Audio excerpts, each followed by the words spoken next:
Olá, amigos! Sejam bem-vindos aqui ao vídeo de segunda-feira. Estamos avançando, estudando a lição sobre adoração, adoração verdadeira. Jesus está buscando verdadeiros adoradores. E a lição de hoje está falando sobre hipocrisia em foco. Uma questão assim bem complicada que estava acontecendo, né? Nos tempos de Jesus, as pessoas ali se mostrando e tal, fervorosas, mas será que isso era verdadeira adoração? Será? Olha o suspense. Não é?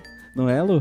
Pois Será é. que era? Então, vamos descobrir Vamos agora. descobrir. Mas aí nós temos um recado bem especial para dar para o pessoal de casa, né, Lucas? Isso aí. Se inscreva no nosso canal, ative o sininho das notificações, entre nas redes sociais, aqui ó, Projeto Online com Deus, entre lá, siga a página. E é isso aí, galera. Tem muita coisa boa aqui para aprendermos juntos, viu? Isso mesmo. Vamos disseminar essa mensagem de esperança para que mais pessoas fiquem mais pertinho de Jesus. Não é? Esse é o nosso propósito. É isso mesmo. Comentem também, pessoal. E vamos avançando juntos, pregando juntos o Evangelho, não é? E assim, Lucas, justamente em Lucas, no texto da Bíblia, olha o seu nome, Você nome viu, bíblico, né? Lucas. O que significa Lucas? Você É sabe? luz. Luz? Significa luz. Luz, igual a Luciana, Não, é isso iluminada, mesmo, é né? E isso cheia mesmo. de graça, peruana, né? Então, Lucas, olha só, vamos ler então o que está falando lá. Lucas 6:12.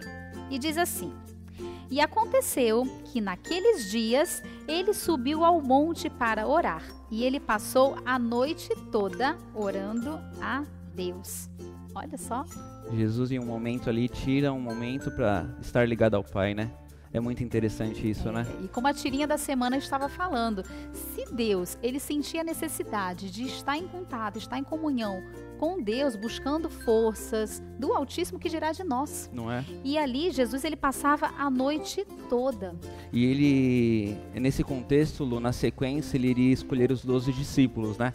Então, ele estava preparando para uma escolha que era uma escolha muito importante para a vida dele. E Era decisiva uma ali para o decisiva ministério. para que continuasse o ministério, para que continuasse a pregação a toda a nação, língua, povo, e se achegasse até nós. Então, ele tinha uma escolha muito importante a se fazer, por isso do grande preparo também, né? Verdade. Então, assim, os fariseus, eles pregavam uma falsa religião, que ali você tinha que seguir as regras e tudo mais, e Jesus veio para ensinar outro tipo de religião, uma religião prática, uma religião baseada no amor, na adoração. Se você vê o contexto de Lucas 6 todinho, ele está trazendo esse aspecto. Porque logo no início de Lucas 6 fala sobre Jesus estar caminhando, onde tinha um monte de coisas, alimentos para se comerem, e os discípulos começam a pegar para comer. E logo eles questionam Jesus. Hoje é sábado. Hoje não é dia de estar pegando alimentos no campo e se alimentando, não é o dia para isso. E vários questionamentos em seguida, porque depois Jesus também cura o cara com a mão atrofiada e eles questionam a mesma coisa. Mas por que você faz isso aos sábados? E não tem a ver com isso. Tem a ver aí Jesus questiona ele, tem a ver com fazer o bem ao sábado é pecado? E é isso mesmo. Se fazer ao bem ao próximo é pecado no sábado, qual que é o sentido disso? Perdeu-se o sentido da lei de Deus. A lei de Deus não pode ser para nos travar de fazer o bem ao próximo. Por isso que os 2 mandamentos que Jesus ele recita, né, nos dá: amar a Deus sobre todas as coisas e ao teu próximo como o resumo, a ti mesmo. né, de todo o Resume mandamento. toda a lei. Então, se você não faz ao bem ao próximo, não cura ao próximo, não pensa no próximo ao sábado, não faz sentido você guardá-lo. Então, Jesus... Aí vai ser uma questão egoísta, né? Ele não, quebra os paradigmas. Ele quebra os paradigmas da época, onde era lei por cima de lei para que se cumprisse a lei divina. Ele fala, não, vocês estão completamente equivocados no que estão fazendo. É sobre isso aqui, é viver a lei, é amar ao próximo, é cuidar do outro. É totalmente diferente. Dar o alimento, cuidar literalmente da pessoa. Agora, eles pensavam em sempre si.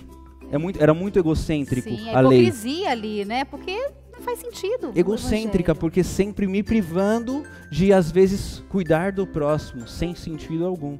Verdade. Não fez sentido. Então eu li aqui o texto, né, de Lucas 6:12 e está falando aqui do principal hábito de Jesus. Então era algo que ele fazia costumeiramente, era um hábito. A mesma coisa que a gente acorda, né, vai escovar o dente e tal, o hábito ali do desajuno, era um hábito. Então, qual que era esse hábito de Jesus nesse versículo? Se separar para orar, né? Isso mesmo. Tinha um momento com o Pai. e ele se ligava ao Pai para saber o querer do Pai, né, na sequência. Como ele estava em carne e osso, um ser humano aqui habitando na terra, o Deus revelado habitado na terra, ele tinha que ter essa comunhão com o Pai. Que o Pai estava se concretizando no Filho, o desejo que era dele. Então, ele tinha que ter essa comunhão. Sem essa comunhão, ele não conseguiria concretizar aquilo que o Pai queria que ele fizesse. Verdade. E a diferença, né, Lucas? Qual que seria a diferença e o foco ali, né? Um contraste, né? Falando aqui algumas palavras, mas entre a atitude de Jesus e a dos fariseus, que fala aqui em Lucas 6. Como que você vê essa diferença? É totalmente isso. Os fariseus cuidando de sempre julgar ao próximo, sempre de apontar o erro do próximo, sempre de se preservar ou achar o pecado do próximo para que acusar ao próximo e deixar eles em soberania ao pecado do próximo. Então, eles tinham pecados, eles tinham as limitações, mas eles transpareciam como uma figura de sacerdote ou algo do tipo, algo pleno. Sabe, uma pessoa santa, uma pessoa sem pecado. E sempre... se sentindo superiores também, né? Totalmente, sempre analisando o outro com critérios da própria lei, mas acusatórios. Nunca de trazer, venha como estás, transforme o seu coração, seja mais semelhante ao que o Altíssimo quer. Nunca foi assim. Só que Jesus é diferente. Jesus, ele pega aqueles que transgrediam totalmente, a samaritana, todos o soldado romano, todos eles que eram muito distantes daquilo que Deus queria também. Só que Jesus ele estendia o perdão a eles. Jesus falava, tem uma chance, tem uma oportunidade, tem como mudar de vida. Só que os sacerdotes era totalmente o contrário. Então Jesus ele quebra os paradigmas, onde a gente como ser humano, a gente não consegue ser perfeito. Antes gostaria de ser perfeito. Antes gostaria de chegar aqui, Lu, eu sou íntegro, Deus pode me levar agora, sou puro, santo, ninguém é. Então a gente não entra dele o tempo inteiro. Literalmente, a gente não entra lá nos céus por nossos méritos, é plenamente pelo sacrifício feito na cruz. Então quando a gente entende que é pelo sacrifício, ele já pagou, a gente aceita, a gente simplesmente aceita e ele começa um processo de melhoria em nós. Transformação. Essa é a grande questão, deixar ele transformar-nos a sua imagem e semelhança. Isso mesmo. Então Deus ele quer transformar cada pessoa aqui. Jesus ele quer nos transformar. E cabe a nós aceitar esse chamado tão incrível de Jesus, não ser hipócritas, não pensar assim, eu não preciso de Jesus. Ah, não, só vou buscar a Jesus quando eu estiver ali precisando muito, né? Não, não preciso de Jesus agora, porque é muito assim, né? Quando tá tudo bem, tudo ok, não preciso de Jesus, né? Não, então Jesus está nos convidando aqui para não sermos hipócritas nesse sentido. Ter um relacionamento diário com ele, numa busca diária. Eu citei minha avó, e minha avó, ela caminhava aos passos da casa com Jesus.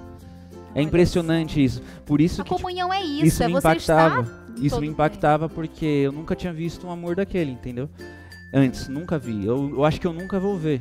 E eu tento ser 1% do que ela é.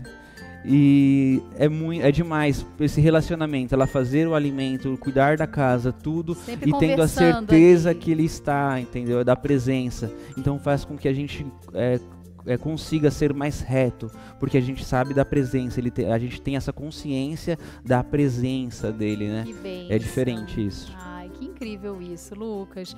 Então, com esse pensamento, vamos falar com o nosso Deus, né? Vamos orar, Lucas? Você ora por nós? Sim. Maravilhoso, grandioso Deus, somos gratos, Senhor, pela vida, pela saúde, pelo cuidado que o Senhor tem por cada um de nós, ó Pai.